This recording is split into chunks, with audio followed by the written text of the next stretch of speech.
वशे यो भूतः सर्वस्य ईश्वरो यस्मिन् सर्वं प्रतिष्ठितम्। ॐ नमस्ते अस्तु आयते, नमो अस्तु परायते, नमस्ते प्राणतिष्ठत आसीनायोत ते नमः, आसीनायोत ते नमः। बहुत ही सुंदर कार्यक्रम चल रहा है मयूर विहार से। आदरणीय शमा महाजन जी के कुशल संयोजकत्व में और समाज की प्रधाना श्रीमती संगीता गौतम जी, समाज की मंत्री श्रीमती संतोष नंदवानी जी बहुत ही अच्छी परिचित हैं। सभी कार्यक्रम में हम लोग मिल जाया करते हैं। और इस कार्यक्रम की जो अध्यक्षता कर रही हैं हमारी बड़ी बहन विदुषी श्रीमती रचना आहूजा जी, जो प्रांतीय दिल्ली महिला सभा की प्रधाना हैं। और अभी आपने बहुत ही सुंदर मधुर भजन सुना और ईश्वर स्तुति प्रार्थना उपासना के मंत्र भी श्रीमती सुनीता पासी से सुने होंगे। बहुत ही सुंदर कार्यक्रम चल रहा है। तो आज मुझे मुख्य वक्ता के रूप में विषय दिया गया है, आओ लौट चलें वेदों की ओर। तो मैं अपनी बात कहूँगी और मैं चाहूँगी कि समाज की कोई बहन या समाज की प्रतिनिधि मेरे समक्ष रहें। थोड़ा सा चेहरा दिखता रहता है तो अच्छा लगता है। बस माइक सभी के म्यूट रहेंगे तो ठीक है, आवाज़ में डिस्टरबेंस नहीं रहेगा। बाकी अपनी बात फिर हम आपस में वार्तालाप करते हैं। तो हमारा विषय बहुत ही सुंदर है, वेदों की ओर लौट चले। वास्तव में ऐसा ये विषय क्यों लिया गया, इसके पीछे जो हेतु रहा वो यही रहा कि जब तक हम वेदों की ओर नहीं लौटेंगे तब तक हमारे जीवन में न तो सुख होगा और न शांति होगी। इसीलिए हम वेदों की ओर लौटना चाहते हैं। महर्षि दयानंद सरस्वती से के आने से पहले और महाभारत काल के पश्चात तक का जो बीच का काल रहा वो पूरा की पूरा अवैदिक रहा। क्योंकि महाभारत काल में जो हिंसा हुई, महाभारत का जो युद्ध हुआ, उसमें हमारा पूरा की पूरा वेद ज्ञान विज्ञान नष्ट भ्रष्ट हो गया। बहुत सारे उसके पश्चात ही धीरे धीरे करके, अभी ज़्यादा पुरानी बात भी नहीं है, मुगलों ने ईसाइयों ने हमारे ऊपर आक्रमण किया और हमारी संस्कृति को लूटने का पूरा पूरा प्रयास किया। इतिहास पर मैं नहीं जाऊंगी अधिक, बस इतना समझना आवश्यक है कि हम तो वैदिक ही थे, हमें अवैदिक बनाया गया जोर से ज़बरदस्ती से। इसीलिए आज हम सभी अशांत हैं, दुखी हैं, परेशान हैं, कष्टों में हैं। आंधियाँ तूफान हमें छोड़ते नहीं हैं। उसके पीछे मात्र एक कारण है, आज अगर वेद का ज्ञान सभी के पास घर घर तक पहुंच जाए तो हम सभी को किसी भी प्रकार का कोई कष्ट क्लेश न सताएगा। आज अगर हम वैदिक होते सभी तो आज ये जो कोरोना रूपी राक्षस भी जो घर कर गया है ना, इतना भय फैला दिया इसने, वो भी आज हमारे पास नहीं होता।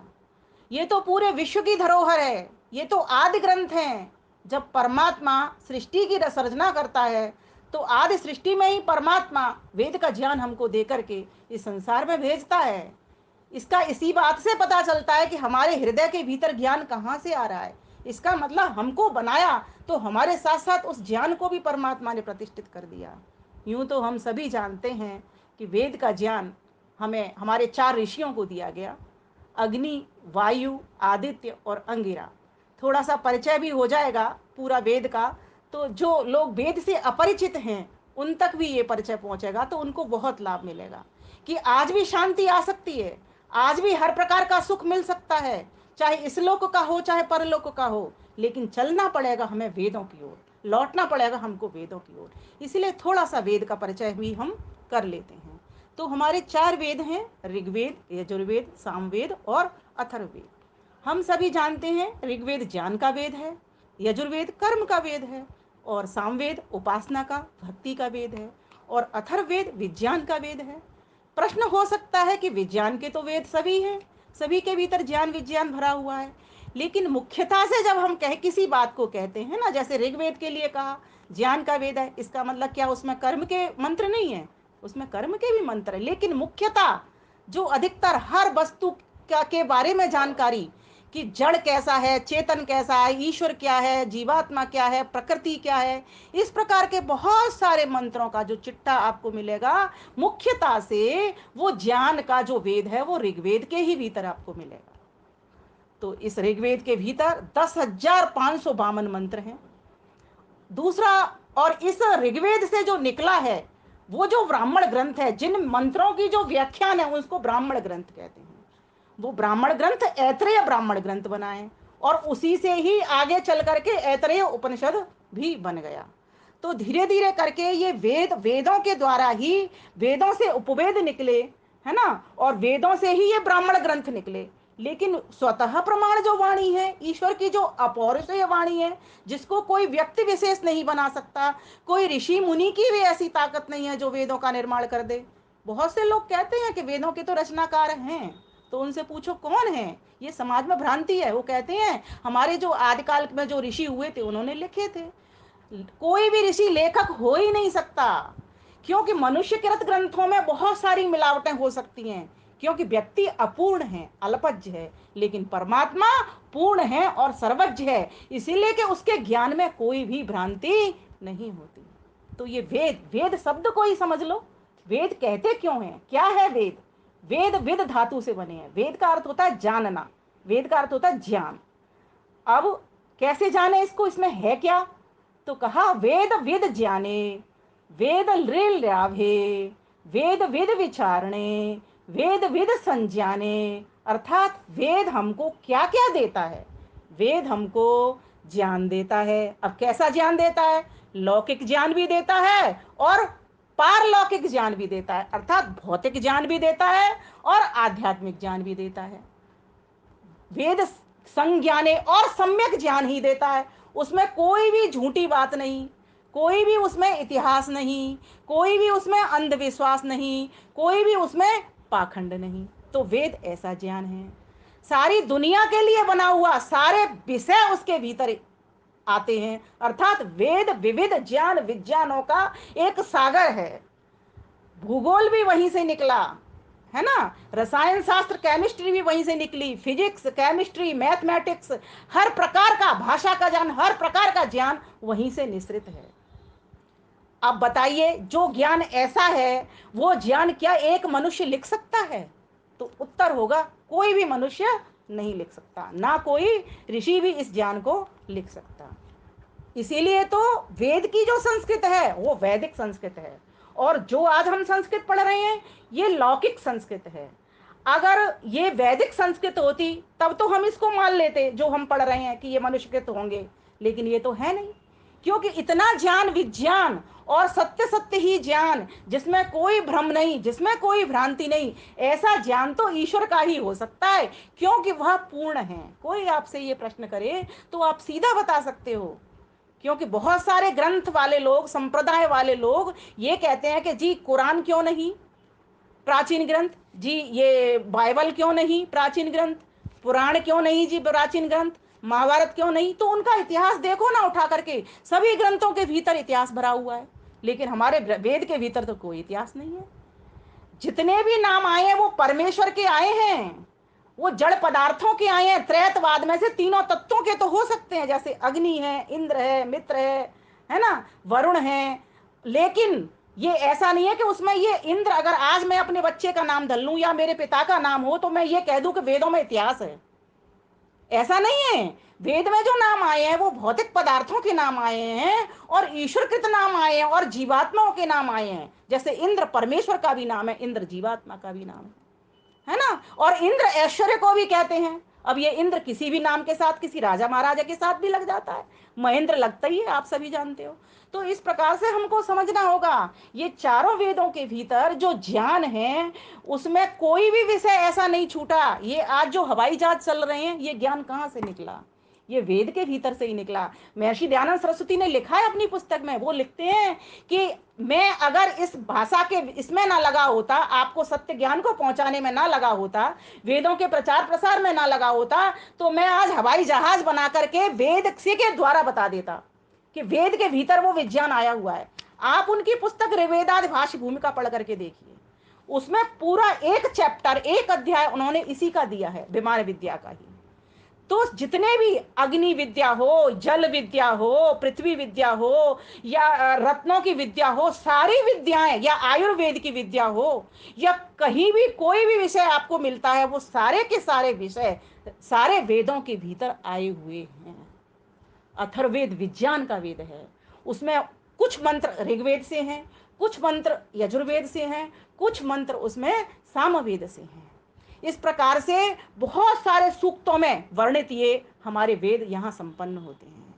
तो कितने सारे मंत्र हो गए, लगभग 20,000 मंत्र हो गए। 1875 तो किसमें है, सामवेद में, 1975 यजुर्वेद में है, और 10,552 ऋग्वेद में है। अब कौन सा बचा, अथर्ववेद। लगभग 5,600, 5,977 ये अथर्ववेद के भीतर आए। और इन वेदों के एक एक उपवेद भी हैं, है ना, और एक एक इनके ब्राह्मण ग्रंथ भी हैं, और उन ब्राह्मण ग्रंथों से निकले उपनिषद भी हैं।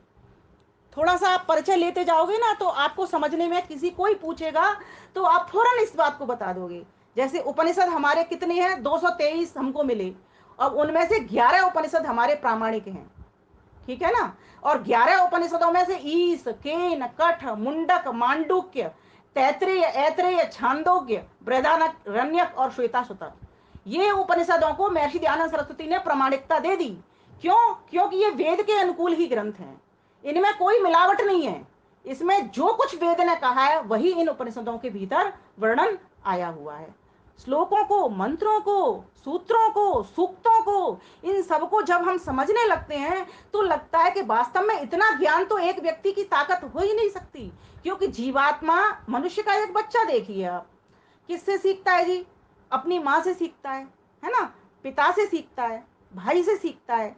अगर उसमें ताकत होती तो पहले आते के साथ ही वो सीखता ही नहीं किसी से, वो बोलना शुरू कर देता। इसका मतलब क्या है कि ये जो वाणी है, वेद की वाणी, कोई मनुष्य नहीं लिख सकता, कोई ऋषि भी नहीं लिख सकता। ऋषि दृष्टा होते हैं, ऋषि का अर्थ होता है दृष्टा करने वाले, अर्थात मंत्र को प्रत्यक्ष करने वाले, कि मंत्र का विषय क्या देखता देता है। इसीलिए आपने देखा होगा जब आप वेद मंत्र पढ़ते हो, वेद मंत्र के ऊपर देवता लिखा होता है। वो देवता का अर्थ क्या है, विषय।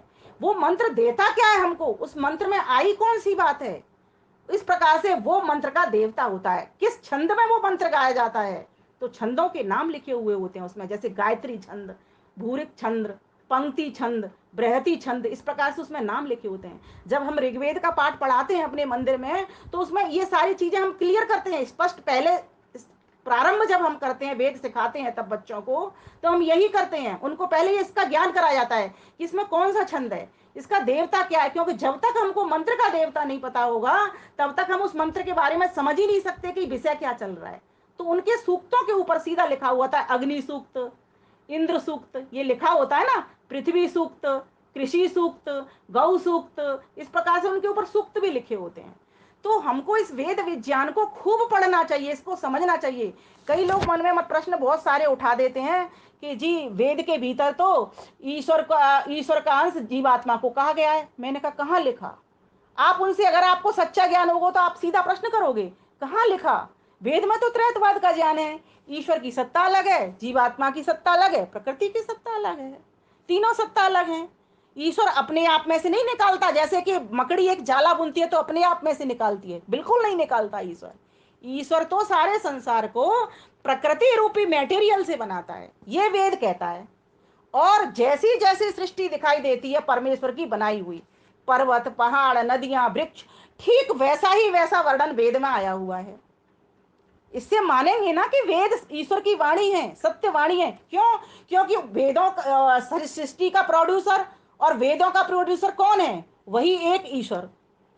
तो जो जिसका जैसा ज्ञान है उसी प्रकार से उसने सृष्टि बनाई। सृष्टि को देख करके पता लगता है कि इसका निर्माता कोई एक तत्व होगा, है ना। और उस ईश्वर की वाणी को पढ़ करके पता चलता है कि जैसा उसकी ईश्वर की वाणी वेद में लिखा है, वैसे ही ये पूरी सृष्टि हमको दिखाई देती है। तो हमको ये समझना चाहिए कि वेद ऐतिहासिक ग्रंथ नहीं है, ये आदि ग्रंथ है। जैसे एक व्यक्ति बाजार से अगर वॉशिंग मशीन खरीद करके लाता है, तो उसके साथ में एक पत्रिका भी आती है, पत्रिका उसके साथ नत्थी होकर के आती है, और उस पत्रिका में उसके पूरे नियम लिखे होते हैं, उपनियम लिखे होते हैं। जैसे अब आपके मन में प्रश्न ये उठेगा कि ऋग्वेद ज्ञान का वेद है, यजुर्वेद कर्म का वेद है, तो ईश्वर ने ऐसा क्यों नहीं किया कि एक ही वेद लिख देता, चार अलग अलग विषय क्यों कर दिए? तो इसका उत्तर होगा कि ईश्वर ने ऐसा इसलिए कहा कि पहले किसी वस्तु की जानकारी करनी होती है। जब व्यक्ति को उसका ज्ञान हो जाता है तभी तो उसको व्यवहार में लाएगा वो। जैसे मुझे ये जानकारी है कि मैंने ये कॉटन का वस्त्र पहना हुआ है, ये गर्मी में अच्छा होता है, पसीना को सोखता है, तो मैं इससे लाभ ले रही हूँ, व्यवहार में ला रही हूँ। इसी प्रकार से परमेश्वर ने भी यही काम किया। हमारे हृदय के भीतर ये चारों वेद, यस्मिन विचय साम यजुंसी, यस्मिन प्रतिष्ठिता रत्ना भावे बारा, यस्मिन चित्तम सर्वमोतम प्रजानाम, इस प्रकार से उस परम पिता परमेश्वर ने तन्मे मनः शिव संकल्प मस्तु, हम सभी के भीतर चारों वेदों को प्रतिष्ठित कर दिया कि हमको बनाया और हमारे साथ साथ चारों वेदों को भी नत्थी कर दिया, जिससे इस जीवन की यात्रा को कैसे जिए, समझ रहे हो ना? ज्ञान सम्मत होकर के जिए। जो व्यक्ति ज्ञान से रहित होकर के इस जीवन में कार्य करता है वो व्यक्ति गड्ढे में जाता है, नरक में जाता है। और जो व्यक्ति विवेक से, बुद्धिपूर्वक, तर्क सम्मत ऋषि बन करके इस संसार की यात्रा को करता है वो व्यक्ति फिर उत्थान की ओर, मंजिल की ओर पहुंच जाता है, अर्थात परमानंद की ओर बढ़ जाता है। तो उस परमात्मा ने सोचा जब मैं मनुष्य को बना रहा हूं तो क्यों ना मनुष्य को यह वेद का ज्ञान भी दे दूं साथ साथ। सोचो अगर आज ईश्वर हमको ज्ञान नहीं देता वेद का तो हम कैसे होते? वो एक कहानी सुना करते हो ना, एक भेड़िए के बच्चे को, वो एक मनुष्य के बच्चे को एक भेड़िया उठा ले गया, तो मनुष्य का बच्चा वैसा ही व्यवहार करता, बिल्कुल जैसे भेड़िए के बच्चे करते हैं। कोई मनुष्य भी उसके पास पहुंचता तो उसी की तरीके से बोली बोलता जैसे भेड़िए के बच्चे बोलते हैं, करके ऐसे करके बोलता वो। ये तो किसी ने देखा कि ये हो क्या रहा है, ये तो मनुष्य का बच्चा लगता है, किसी मनुष्य ने जाकर के देखा, तब उसको समझ में आई कि जैसी संगत में जो व्यक्ति रहता है उस पर वैसा ही प्रभाव बन जाता है। इसका मतलब मनुष्य भी अपने आप से ये ज्ञान लेकर के नहीं आया, मनुष्य के भीतर जो ज्ञान नत्थी किया परमेश्वर ने, ये परम पिता परमेश्वर का ज्ञान है और आदि सृष्टि में ही दे देता है वो। अगर वो बाद में देता तो बाद से पहले के जो पूर्व सृष्टि में मनुष्य रचे वो कैसे करते व्यवहार, उनको तो व्यवहार करना ही नहीं आता। आप संतान उत्पत्ति की क्रिया यजुर्वेद को खोलिए, आप उसमें पूरी पूरी लिखी हुई है किस प्रकार से संतान उत्पत्ति करें। सोचो जीव, ये छोटे छोटे पशुओं को, पक्षियों को कौन सिखाता है? वही ईश्वर सिखाता है, जबकि इनके पास तो बहुत सामान्य बुद्धि होती है, हमारी जैसी बुद्धि नहीं होती। बच्चों को खाना खिलाना कौन सिखाता है? वही परमेश्वर सिखाता है। तो उसी परमेश्वर का ये ज्ञान है, इसीलिए इस ज्ञान को हमने क्या कहा? अपौरुषेय, अर्थात किसी जीवात्मा रूपी पुरुष से ये प्राप्त नहीं होता। इसका पुरुष तो वह परम पिता परमेश्वर ही है जिसने कि आदि सृष्टि में चार ऋषियों को पिक्चर सहित ज्ञान दिया। अब ध्यान दो मेरे शब्दों के ऊपर, ऋषियों को उसने ज्ञान दिया। ऋषि तो प्राप्त करता है, लेखक नहीं है। किसी कोई भी पूछे सीधा बोल देना ऋषि लेखक नहीं होते। ऋषियों ने, चारों ऋषियों ने उस परम पिता ईश्वर से वेदों के ज्ञान को साक्षात किया, ग्रहण किया। अब आप कहोगे कि एक ही ऋषि को परमात्मा ने क्यों नहीं दे दिया? चारों अलग अलग ऋषियों को चारों वेदों का ज्ञान क्यों दिया? आपको तो पता ही है, जब विद्यालय में एक टीचर पढ़ा रहा होता है तो कोई विषय को कोई बच्चा पकड़ता है, किसी विषय को कोई बच्चा पकड़ता है, किसी विषय का कोई मास्टर होता है, किसी विषय का कोई मास्टर होता है। इसी प्रकार से जो आत्माएं चार थीं, अब वो कैसी आत्माएं थीं? वो सर्वोत्कृष्ट आत्माएं थीं, सबसे अधिक पवित्र आत्माएं थीं। इसीलिए वेद का जो ज्ञान है वो पवित्र ज्ञान है। क्यों? क्योंकि पवित्र ईश्वर का ज्ञान है। अब उस पवित्र ज्ञान को कौन ग्रहण कर सकता है? उसको पवित्र आत्मा ही ग्रहण कर सकती है। समझ रहे हो ना मेरी बात को? तो जो चार ऋषि, बहुत सारे मनुष्य बनाए परमात्मा ने आज सृष्टि में, तो उनमें जो चार प्रतिभा संपन्न ऋषि लेवल की बुद्धि की जो थी, क्या कहते हैं, व्यक्ति थे, जो जीवात्माएं थी, उन जीवात्माओं को परमेश्वर ने वो वेद का ज्ञान प्रत्यक्ष कराया। कैसे कराया? जैसे एक माँ बालक को कराती है, बेटा ये चिड़िया है, बेटा ये पहाड़ है, बेटा ये पेड़ है, ये आम का पेड़ है, ये नीम का पेड़ है, ठीक इसी प्रकार से उन चार ऋषियों को पिक्चराइजेशन कर दिया परमेश्वर ने। इसीलिए जो ज्ञान परमेश्वर के भीतर है, निर्भ्रांत, और जिसमें किसी भी प्रकार की असत्यता नहीं, मिलावट नहीं, अंधविश्वास नहीं, पाखंड नहीं, वो ज्ञान ऋषियों ने उनसे साक्षात किया और आगे चल करके उन्होंने ब्रह्मा ऋषि को प्रदान कर दिया। इसीलिए तो आपने देखा होगा जब चारों वेदों का ज्ञान ब्रह्मा ऋषि ने उनसे प्राप्त किया तो ब्रह्मा के चार मुख बनाए जाते हैं। आपने देखा होगा ना मंदिरों में प्रतीकात्मक रूप से चार, उसका पीछे का भाव यही है कि ब्रह्मा ने उन चार ऋषियों से लिए, न कि ब्रह्मा ने सीधे डायरेक्ट परमपिता परमेश्वर से लिए। ये समझने की बात है।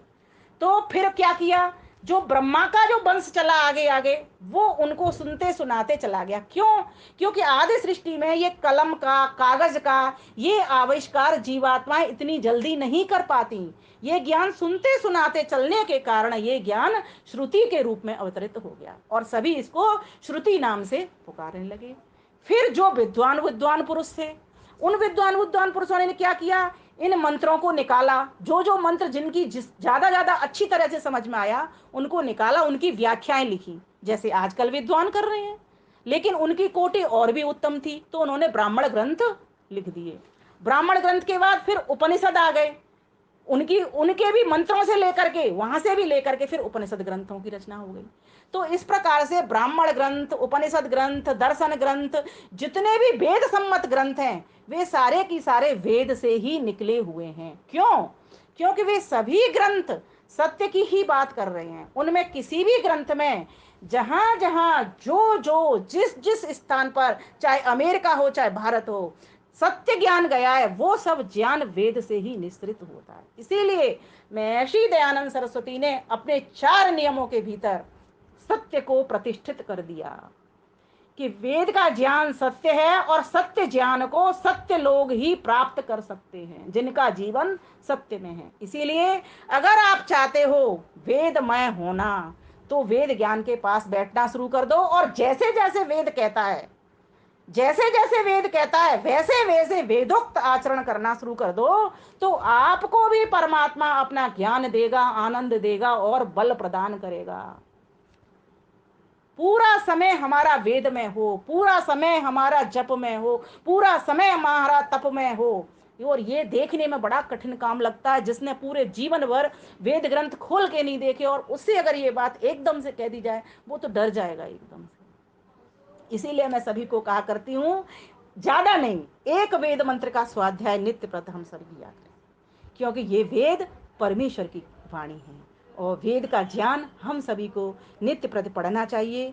बहुत सारे लोग ये प्रश्न भी उठाते हैं कि हम कुरान को, पुराण को, इनको भी वेद मान लें। बोले सृष्टि के अनुकूल तो है नहीं ये कुरान, तुम्हारे धरती को चपटी बता देते हैं, हमारे वेदों ने तो धरती को गोल बताया, तो हम कैसे तुम्हारे ग्रंथ को सत्य मान लें। दूसरी बात, वेद का ज्ञान तो सर्वव्यापी है, एकांगी नहीं है, लेकिन तुम्हारे ग्रंथ तो कुरान बाइबल एकांगी है और मनुष्यकृत है। इनके तो मोहम्मदों ने और इन्होंने लिखे, पीरों ने। तो जब व्यक्ति लिखेगा तो उसमें अल्पज्यता के कारण अपूर्णता रहेगी ना, उसमें असत्यता रहेगी ना। हम व्यक्ति हैं, हम भूल क्यों करते हैं? क्योंकि हमारे भीतर थोड़ा ज्ञान है। परमेश्वर से भूल क्यों नहीं होती? क्योंकि परमेश्वर के पास पूरा ज्ञान है। जैसी सृष्टि यथा पूर्वम कल्पयत, मंत्र पढ़ते हो ना आप, संध्या करते हो तो सूर्य चंद्र मसु धाता वाला, तो उसमें क्या कहा, जैसी सृष्टि परमात्मा ने पहले बनाई वैसी ही ठीक सृष्टि आज भी बनाई है। और सिर्फ ये ही लोक नहीं, जो हमारा सौर परिवार है, जगत्याम जगत अनेकानेक सौर परिवार, पूरा ब्रह्मांड भी बिना भूल चूक के उसने बना दिया। मनुष्य तो एक चित्र भी बनाता है ना, तो कितनी भूलें करता है। पहली बार में कुछ बनता है, दूसरी बार में कुछ बनता है, तीसरी बार में कुछ बनता है। एक गृहिणी को देखो, एक रोटी पकाती है, पहली बार में कुछ बनती है। आप पूरी रोटियां जितनी बन जाए उनको सबको एक साथ रख के देख लेना, एक सी नहीं बनेगी। कोई कहीं से निकली होगी, कोई कहीं से निकलेगी, कोई छोटी होगी, कोई बड़ी होगी, कोई मोटी होगी। चाहे भले ही आपका जजमेंट खूब काम कर रहा है, आप कितनी भी कुशल दक्ष गृहिणी हैं, फिर भी एक जैसी नहीं होगी, एक जैसा चित्र नहीं होगा, एक जैसा काम नहीं होगा। लेकिन परमेश्वर का ये सृष्टि हमारी कैसे प्रभा से अनादि है, पहले भी थी, आज भी है, आगे भी रहेगी। और जाने कितनी सृष्टियां बन गई, जाने कितनी बार हमने जन्म ले लिया। जैसा ज्ञान इस सृष्टि को देख करके हमको पता चलता है, ठीक वैसा ही ज्ञान परमेश्वर की वाणी वेद के भीतर है। इसीलिए वेद प्राचीन ग्रंथ हैं। कोई कहता है ऋग्वेद प्राचीन ग्रंथ है, वेद तो परमेश्वर ने चार ऋषियों को एक साथ ही दे दिए, तो चारों ही वेद प्राचीन है। अब कोई ये कहना सिर्फ ऋग्वेद है, ये मान्यताएं पता नहीं कहां से चल पड़ती हैं। सारे ही चारों ही वेद जब चार ऋषियों को एक साथ दिए हैं तो कोई पहला पीछे का नहीं होता। सभी वेद प्राचीन हैं, सभी के भीतर देखो, अगर परमेश्वर ज्ञान दे देता, कर्म करने की बात नहीं बताता, तो हम कैसे कर्म में उतरते बताइए। समझ रहे हो ना? हमारे पास बुक तो है, लेकिन ये इंद्रियां हमको नहीं देता परमेश्वर, तो हम कोई कर्म कर पाते? नहीं कर पाते। परमेश्वर ने इस पूरी सारी दुनिया को कैसे बनाया है? बुद्धि पूर्वक बनाया है, व्यवस्था पूर्वक बनाया है। एक कुशल संचालक बनकर के इसका संचालन कर रहा है, कुशल व्यवस्थापक बनकर के इसकी व्यवस्था कर रहा है। तो जो जैसा परमेश्वर है वैसा ही उसका वेद के भीतर ज्ञान है। तो वेद ईश्वर की कैसी वाणी है? बोलिए, स्वतः प्रमाण वाणी है। वेद ईश्वर की स्वतः प्रमाण वाणी है, वेद ईश्वर की निर्भ्रांत वाणी है, वेद ईश्वर की सत्य वाणी है, वेद ईश्वर की नित्य वाणी है। वेद के भीतर कोई इतिहास नहीं, वेद के भीतर कोई पाखंड नहीं, वेद के भीतर कोई भ्रांति नहीं, वेद के भीतर कोई भ्रम नहीं, वेद के भीतर कोई भी अंधविश्वास नहीं। वेद के भीतर है तो क्या है? वस्तुएं कैसी हैं, पदार्थ कैसे हैं, इनका उपयोग कैसे करना, इनका उपभोग कैसे करना, इनका वितरण कैसे करना, कैसे परिवार के भीतर रहें, कैसे समाज के साथ चलें, कैसे राष्ट्र के साथ व्यवहार हो, किस प्रकार की हमारी आश्रम व्यवस्था हो, किस प्रकार की हमारी वर्ण व्यवस्था हो, किस प्रकार की हम उन वर्ण व्यवस्थाओं को पालन करने वाले बने, कैसे हम अपनी योग्यता को विकसित करने वाले बने, अगर हमको कोई रोग हो गए तो उसकी कौन सी औषधि प्रयोग करें, किस प्रकार से हम अपने तीनों तापों से छूटें, किस प्रकार से उस परमपिता परमेश्वर का आनंद प्राप्त करें। ढेरों प्रकार के, नाना प्रकार के मंत्र भरे पड़े हैं। आपने देखा होगा, एक अग्नि मंत्र से शुरुआत चारों वेदों के भीतर हो जाती है। अग्निमीडे पुरोहितम, है ना? बोलते हैं अग्न आयाहिवीतये। इसे तोरजे, जो ऊर्जा शब्द है वो भी अग्नि है, वो परम पिता परमेश्वर स्वयं अग्नि है। और एक भौतिक तत्व जो कार्य व्यवहार के लिए उसने दे दिया वो भी अग्नि है ना? अग्नि तो वो है। और जो हमारे भीतर जो पच रही है वो भी एक अग्नि है। ये ज्ञान कहाँ है?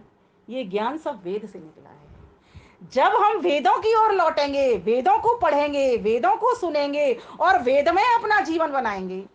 इसलिए मैं सभी को कहा करती हूँ, वेद सब सत्य विद्याओं का पुस्तक है। वेद का पढ़ना पढ़ाना और सुनना सुनाना सब आर्यों का परम धर्म के साथ साथ एक बात और जोड़ लीजिए, वेदों का गुनना गुनाना सब आर्यों का परम धर्म है। आज हम पढ़ करके सुन करके यहीं की यहीं छोड़ देते हैं, अपने जीवन को वेद में नहीं बनाते, इसीलिए आज हम दुखों से पीड़ित हो रहे हैं। अगर हम चाहते हैं दुखों से अत्यंत निवृत्ति, तो हमें वेद की ओर लौटना ही पड़ेगा। यदि हम चाहते हैं हर प्रकार का सुख, हर प्रकार की शांति, चाहे इस लोक की हो चाहे परलोक की हो, परमानंद का सुख हो, दोनों सुखों की प्राप्ति, तो हमें वेद ज्ञान की ओर लौटना ही होगा। वेदों का ज्ञान अरे भगवान की वाणी है, जो नित आचमन करे हो जाता ज्ञानी है। वेदों का ज्ञान रे भगवान की वाणी है। आज हमारे वेदों को पुस्तकें समझ करके और इस तरह से छोड़ दिया जाता है, रख दिया जाता है। गुरुद्वारे में देखो, गुरु ग्रंथ साहब को किस तरह से लपेटते हैं, किस तरह से पढ़ने से पहले हाथ हृदय से लगाते हैं। हमारे ग्रंथों का सम्मान हो, उनको जिस तरीके से, जिस श्रद्धा के साथ हम लपेटना सीखें, उसी श्रद्धा के साथ अपने आचरण में भरना भी सीखें। लेकिन न तो हमें लपेटना आता, न श्रद्धा से हृदय में लपेटना आता, न बाह्य रूप से हम उनका सम्मान करना सीखते, न किसी को सिखाते। ये जो गुरु ग्रंथ साहब को लपेटते हैं, बहुत बड़ी शिक्षा है इसके भीतर, कि सम्मान करो अपने शास्त्रों का। आज हमारे पास ये शास्त्र लाने का जिम्मा किसका था? किसने ला के दिए? महर्षि दयानंद सरस्वती ने। अगर महर्षि दयानंद सरस्वती नहीं आते तो हमारे पास वेद नहीं होते। फिर हम कैसे रहते? जैसे महाभारत काल से लेकर महर्षि दयानंद के काल तक की दुनिया रहती थी, अवैधिक होकर के रहते, तो जाने कितने दुख होते, समझ नहीं सकते। और नारी तो कभी भी ब्रह्मा नहीं बन सकती। जिस नारी को अहम केतु कहा, जिस नारी को मूर्धा कहा, जिस नारी को ऊर्जा कहा, जिस नारी को विवाचिनी कहा, ऐसी नारी हम कभी नहीं बन सकते। मैं तेजस्विनी हूं, मैं मस्तिष्क हूं, मैं केतु हूं, मैं मार्गदर्शन करने वाली हूं, मैं पथ प्रदर्शिका हूं। तो ये किसने दिया? ये वेद ने दिया। इसीलिए नारियों का उत्थान हो, पुरुषों का उत्थान हो, प्रत्येक जीव मात्र का कल्याण हो, पंच महायज्ञ की पालना हो, योग की बात हो, यज्ञ की बात हो, सब कहाँ से निश्रित है? सब वेद से ही निश्रित हैं। इसीलिए हम सभी वेदों की ओर लौटें। ये ईश्वर की वाणी है, श्रद्धा रखें इस पर। वेदों की थाह रे कोई माप नहीं पाया, ऋषि मुनि ज्ञानी ध्यानी कर पाए मुक्त काया। इस ज्ञान के सागर की अमृत ही निशानी है, वेदों का ज्ञान रे भगवान की वाणी है। जो नित आचमन करे हो जाता ज्ञानी है, वेदों का ज्ञान रे भगवान की वाणी है। वेद के 6 अंग हैं। जैसे हमारे ये अंग है ना, हाथ पैर, इस प्रकार से वेद के 6 अंग हैं। और वो अंग कैसे हैं? वेद मंत्र किससे खुलते हैं? तो कहा वेद मंत्र शिक्षा से, कल्प से, निरुक्त से, व्याकरण से, छंद से, ज्योतिष से, इनके द्वारा वेद मंत्र खुलते हैं। जो व्यक्ति इनका ज्ञाता होगा वही वेद मंत्र खोलने की ताकत रखता होगा। और इनकी 6 उपांग हैं, 6 हमारे दर्शन हैं। आप सभी पढ़ रहे हो। आजकल तो बहुत भरमार आर्य समाजियों के लिए तो बहुत बड़ी उपलब्धि है। हमारे अनेकों आचार्य और विद्वान इन कक्षाओं को ले रहे हैं। हमारी भी एक कक्षा पिछली बार योग दर्शन की चली थी। तो योग दर्शन, न्याय दर्शन, सांख्य दर्शन, वैशेषिक दर्शन है ना, मीमांसा दर्शन, वेदांत दर्शन, इस प्रकार से ये हमारे 6 दर्शन होते हैं। तो ये सभी क्या हैं? वेद के उपांग। और 65 मनुस्मृतियों में से स्मृतियों में से हमारे पास मनुस्मृति आचार संहिता के रूप में मिली है। ये सारे के सारे वेदोक्त ग्रंथ हैं। इनमें से किसी भी एक ग्रंथ का पाठ अपने नित्य स्वाध्याय का अंग बनाइए। कि मैं मनुस्मृति उठाऊंगा, एक श्लोक पढ़ूंगा, मैं उपनिषद उठाऊंगा, एक उसका मंत्र पढ़ूंगा, मैं दर्शन उठाऊंगा, एक सूत्र उसका पढ़ूंगा। इस प्रकार से प्रण लीजिए। संकल्प जब व्यक्ति लेता है, और छोटे छोटे लक्ष्यों से बड़े लक्ष्य तक एक दिन हम पहुंच ही जाएंगे। इसीलिए ईश्वर के पास बैठिए। और ईश्वर के पास बैठने का सबसे बढ़िया माध्यम वेद है। वेद जान लूंगा मैं, जो वेदों पर चलते अंतःमल धुल जाते, दुर्गुण दुर्व्यसन दुख सब कष्ट दुरित जाते, आनंद मिले तब ही जब डुबकी लगानी है, वेदों का ज्ञान रे भगवान की वाणी है। जो नित आचमन करे हो जाता ज्ञानी है, वेदों का ज्ञान रे भगवान की वाणी है। किस तरह से ये काम करता है देखो।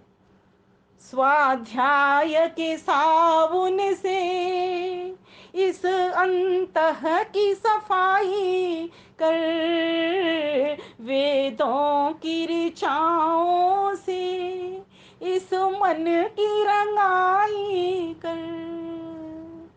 देवस्य पश्य काव्यम, इस देवता के काव्य को देखो, सृष्टि रूपी काव्य को देखो, और ग्रंथ रूपी काव्य को देखो। इससे बड़ा कवियों का भी कवि महाकवि आज तक कोई हुआ नहीं।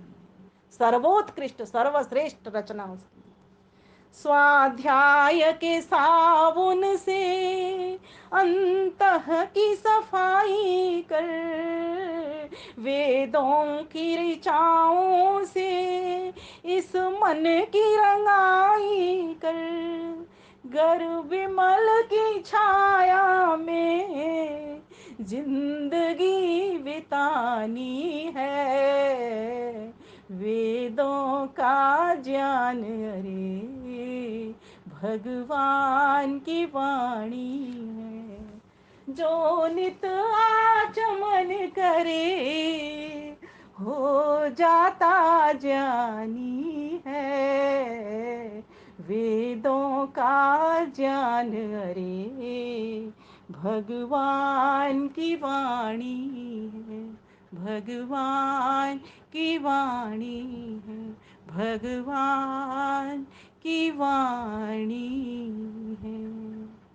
परमपिता परमेश्वर को नमन करते हुए उसके वेद ग्रंथ को स्तुता मया वरदा वेद माता प्रचोदयंता पावमानी द्विजानाम आयु प्राणम प्रजाम पशुम कीर्तिम ब्रह्म वर्चसम मय्यम ब्रजत ब्रह्मलोकम। इतना बड़ा आनंद दे देती है, इस दुनिया के ऐश्वर्य को तो देती ही देती है वेद माता, और उस परम आनंद को भी वो वेद माता प्रदान करने वाली है। लेकिन हम इसकी वेद की समीपता ग्रहण करें तो सही, अपने हृदय में प्रतिष्ठित वेदों की चिंगारी को, इस बाह्य वेद को पढ़ करके उठाएं तो सही। तो जब हमारा जीवन वेद में होगा तो शांति में होगा। और शांति में कब होगा? क्योंकि ज्ञान आ जाएगा, ज्ञान के भीतर ही शांति है। अज्ञान, जहां अंधेरा है वहीं ठोकर है, और जहां प्रकाश है वहां ठाकुर है। सीधा सा है, जहां अंधेरा है वहां ठोकर है, और जहां प्रकाश है वहां ठाकुर है। तो हमें कहाँ जाना है? ठोकर लगानी है? कोई नहीं कहेगा मुझे ठोकर चाहिए, सभी कहेंगे मुझे ठाकुर चाहिए। तो हम सभी के जीवन में वो ठाकुर आए जिनकी इतनी अतुलित निधि, जिसको निधि कहते हैं, वेद निधि है, वेद निधि है, यह निधि हमारे जीवन में प्रतिष्ठित हो, जिससे सभी के जीवन सुंदर और स्वर्ग में बन जाए। इन्हीं शब्दों के साथ मैं अपनी वाणी को विराम करते हुए आप सभी का बहुत बहुत धन्यवाद करती हूँ। नमस्ते।